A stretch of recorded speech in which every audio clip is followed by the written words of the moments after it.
perfect square number in an easy way. So these are the numbers that you can see, the squares of 1 from 1 to 10. So 1 square is equal to 1, 2 square is equal to 4, so on. So this is the first requirement, basic requirement that you should have in your mind to find the square root of any perfect square number, particularly the units place. If any number ending with 1 or 9, if it is squared, last number in the answer will be 1.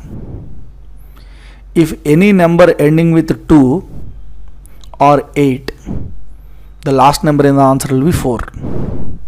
If any number ending with 3 or 7 is squared, that means multiplied by itself, the last number in the answer will be 9, and so on and so on. Now my dear friends, let us go to the question. There is a number called 1156 which is already declared it is a perfect square. What is the square root of that number? So let us see how to do it in an easy way. The given number is 1156. Always starting from the units place, make pairs of the numbers. That means at a time you have to take 2 digits and make it as a section. That means 5, 6 belongs to one section and remaining 11 belongs to another section. Okay, so 5, 6 belongs to one section, 56. So let us focus on the units digit.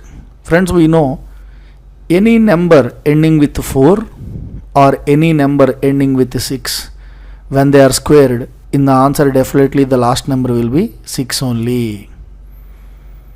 6 only. So in the answer, the last number can be 4 or 6. In the answer, the last number can be 4 or 6.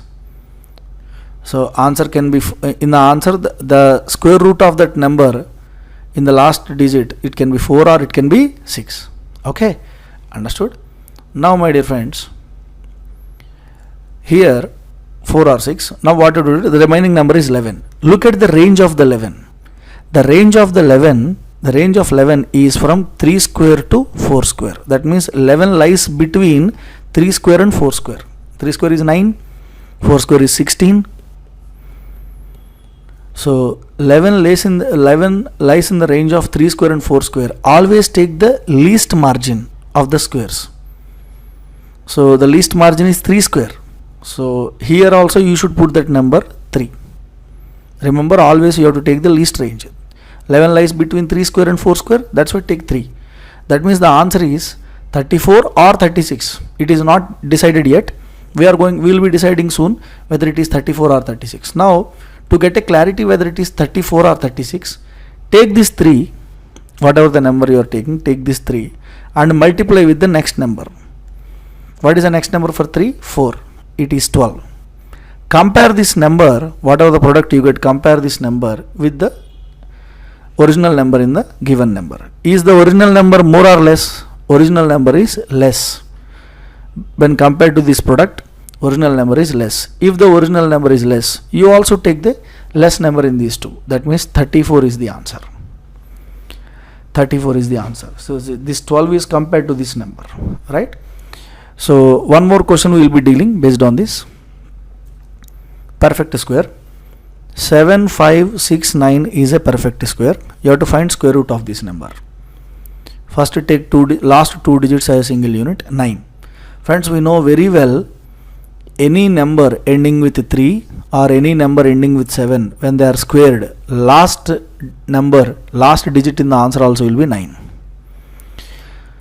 Last number in the answer also will be 9. Okay, so here it is, any number ending with 3 or 7. So the last number in the answer will be 3 or 7. We don't know whether it is 3 in the last number or 7 in the last number, but now there are two choices. In the square root, the last number can be 3 or the last number can be 7. Now friends, the remaining number is 75. What is the range of 75? The range of 75 is from 8 square to 9 square.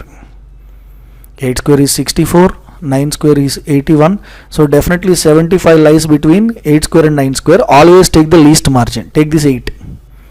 Your answer can be 83 or 87. Now take this 8 again, multiply with the next number, next higher number. The product is 72. Always compare this product with the remaining number in the answer.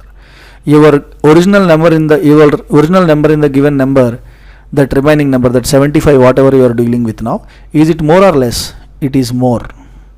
If it is more, you also take the higher number. If it is more, you take the higher number.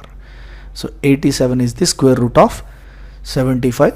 The square root of 7569 is 87. So in that way, we will take another number. We will take another number now. Square root of 18769. 18769 is a perfect square. They are asking what is the perfect square number. First I am taking the last two digits. 69 is the given number. We know very well, my dear friends, when any number ends with 3 or 7, if it is squared, the last number will be definitely 9. So I don't know what is the correct answer right now, but in the answer the last number can be 3 or 7. Now my dear friends, take the remaining number. You can take the full number if you want. 187. What is the range of 187? 187, the range is, it lies between 13 square to 14 square. 13 square is 169, 14 square is 196. So it definitely lies between two numbers, 187. So take the lower margin, 13. So it can be 133 or it can be 137. 133 or 137. So we don't know exactly what is the answer. Now very simple, my dear friends, take again this 13 and multiply with the next higher number. 13 into 14 is equal to 182. 13 into 14 is equal to 182. Compare this number with 187. Compare this number, this product with 187. These two numbers should be compared. Is your 187 is more or less? It is more. Compared to this 182, 187 is more. If it is more, you also take the higher order number. 137 will be your answer. 137 will be your answer. So this is the best method. This method is highly useful to find the square root of the perfect square, which contains 3 digits, 4 digits, 5 digits. Sometimes you can go up to 6 digits also. So it is very useful method. Friends, I hope you liked our technique. Please subscribe to our channel, Mark Institute.